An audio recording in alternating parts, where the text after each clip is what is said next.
Assalomu alaykum. Demak, ushbu videoda sizlar bilan bilamizki, ko'pgina hujjatlar yaratish kerak bo'ladi. Bu videomizda siz bilan mustaqil ishni yuzini yozishni ko'rib chiqamiz. O'shandan qarab biz boshqa turdagi hujjatlarni ham yozishimiz mumkin bo'lar ekan. Bu albatta praktika uchun kerak bo'ladi. Birinchi o'rinda bilamizki, mustaqil ishlarning yuzi taxminan mustaqil ish yuzi deb yozadigan bo'lsak internetga taxminan quyidagicha ko'rinishda bo'ladi. Ya'ni ramkasi bo'ladi. Bunda o'sha qaysi tashkilot yoki u muassasasining nomi va rasmi, logotipi, kim yozdi, nima qildi, kim tekshirdi, yili, turli xildagi narsalarni yozishimiz mumkin bo'lardi. Keling, biz shunaqa oddiy formadagi bir nimani tayyorlaymiz. Hujjatimizni ochib olamiz dokumentimizni.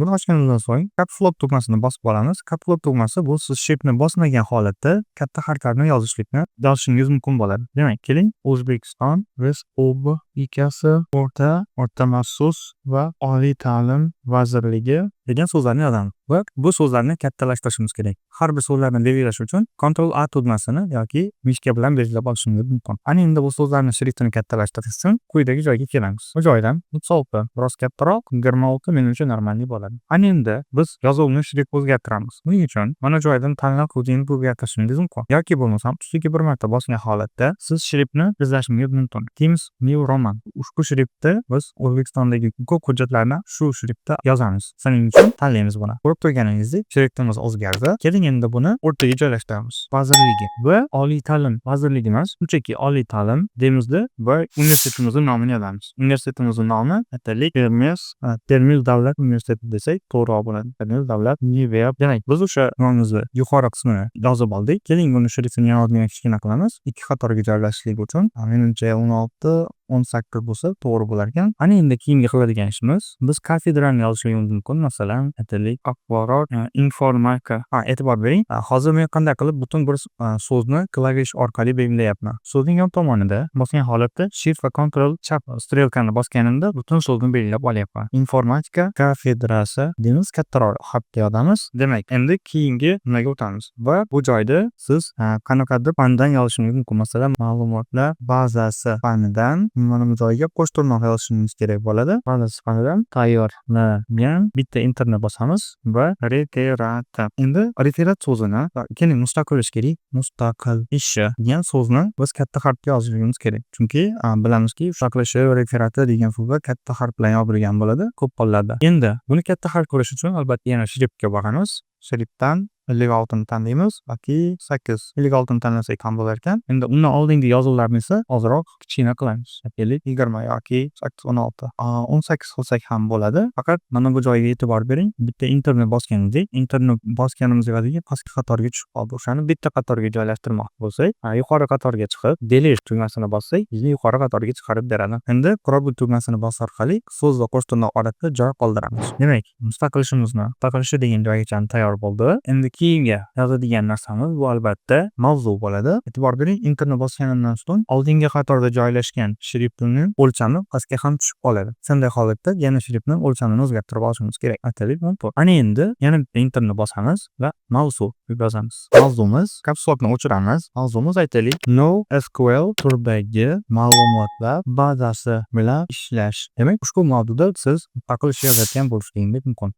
Bu joyga o'zingizni mustaqil ishingizni yozishingiz mumkin. Endi keyingi etap qiladigan ishimiz bu albatta siz bu joyga mana buni ham qo'sh tirnoqqa olishingiz ham mumkin. Bu albatta o'zingiz bilan xohishingizga bog'liq narsa. Ya'ni ana endi keyingi qiladigan ishimiz bu mustaqil ishda mavjud bo'ladigan bajardi, qabul qildi degan joylarni yozishimiz kerak bo'ladi. Bu joylar albatta astroqda joylashadi, taxminan shu atrofda va bajardi deb yozamiz. 2 nuqta. Endi bir narsaga e'tibor bering. Ba'zi bir belgilar, masalan 2 nuqta yoki qo'sh tirnoq yoki shunga o'xshagan qavs va boshqa turdagi belgilarimiz shunchaki klavishni o'zini bosganda chiqmasligi mumkin. O'shanday holatda siz shiftni bosish orqali sinab ko'rishingiz kerak bo'ladi. Endi bajardi deganiga biroq farmoni. Endi qabul qildi degan joyga esa aytaylik Alonchiyev. Keling, ism yozib qo'yamiz. Masalan, Anda Olimjonov. Endi e'tibor bering, ushbu joyda mana bu matnimiz o'ng tomonga surilgan bo'lishi kerak va bajardi va qabul qildi degan so'zlarimiz bitta chiziqqa joylashgan bo'lishligi kerak. Buni qanday amalga oshiramiz? Buni ikkita yo'li bor. Birinchisi, har birini mana shunday qilib qo'lda oxirigacha bitkazishimiz mumkin. Lekin agar sizni mana bu simfoniyalaringiz katta bo'lsa, boshqacha bo'lsa, ya'ni bir necha marta foydalanishga kerak bo'lsa, unda har safar shunaqa robel bilan yoki tab bilan to'g'rilab o'tirishingiz kerak bo'ladi. Bizda esa ikkinchi usuli bor. Ikkinchi usulni ikkinchi usulimiz lineyka orqali mana bu joyda hozir lineykani chiqarib olamiz. Buning uchun bitga o'tamiz. Bit orqali lineykani ochamiz. Endi mana bu narsadan chegarani belgilab qo'yishimiz mumkin. Belgilashdan oldin ikkita qatorni belgilab olamiz. O'sha ikkita qatorga tegishli bo'lgan chegarani biz taxminan shu joyga olib kelishimiz kerak bo'ladi yoki taxminan 28 ga. Ana endi belgilaganimizdan so'ng labelni ishlaymiz, ya'ni chap tomon chat mishkani ishlaymiz-da, o'shani surib olib kelamiz. 28 ko'rib turganingizdek, bizning o'sha matnlarimiz imенно mana shu joydagi chegaradan boshlab yozilishi boshladi. Ana endi o'ng tomondagi mana bu qismini ham surib qo'yamiz, sahifani chetiga to'g'rilab bo'lishligi uchun. Ko'rib turganingizdek, yozuvlarimiz to'g'ri joylashdi, lekin bitta chiziqda emas. Ya'ni mana bu yon tomonga bir tekst chiziqda hosil bo'lmayapti. Buning sababi yuqoridagi matnimizni o'rtaga joylashtirganligimiz evaziga pastdagi matnlarni ham o'rtaga joylashtirish, ya'ni markazlashtirilib qolingan. Buni to'g'irlash uchun glavniyga qaytamiz va mana bu belgisini bosamiz. Bu belgini bosganimizdan so'ng ko'rib turganingizdek bitta chiziqqa to'g'ri bo'ldi. Endi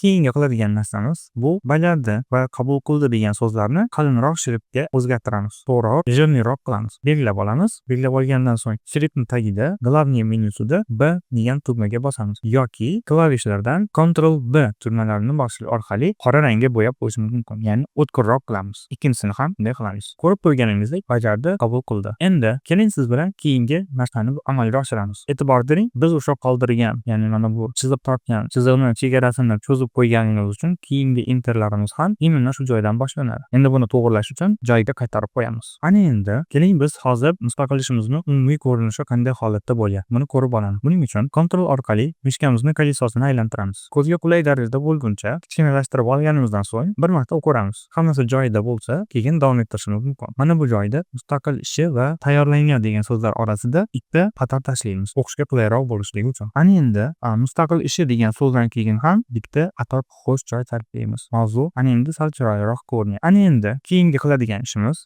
bilamizki, mana bu joyda mustaqil ishlarimizda bizda nimalar bo'ladi? Termiz yoki viloyat nomi yoki tuman, shahar nomi va yil turgan bo'ladi. Imенно o'sha narsani qilishni ko'rib chiqamiz. Buning uchun interfasga tushib oxiriga boraveramiz. Bitta yangi qatorga o'tguncha to'xtatamiz. Endi mana shu joyda biz Termiz 2020 deb yozamiz va bu yozgan matnimizni markazlashtirib qo'yamiz. Markazlashtirishdan tashqari biz uni jирni ham qilishimiz mumkin. Ana endi ko'rib turganingizdek, bizning mustaqil ishligimiz deyarli tayyor bo'ldi. Buni yana bitta kamchiligi bor. Bu albatta ramka. Ramka qo'yishlik uchun biz razmetka stranitsaga o'tamiz. Razmetka stranitsada granitsa stranitsani tanlaymiz. Ana endi bu joyda biz stranitsa bo'limiga o'tgan holatda ramkani tanlaymiz.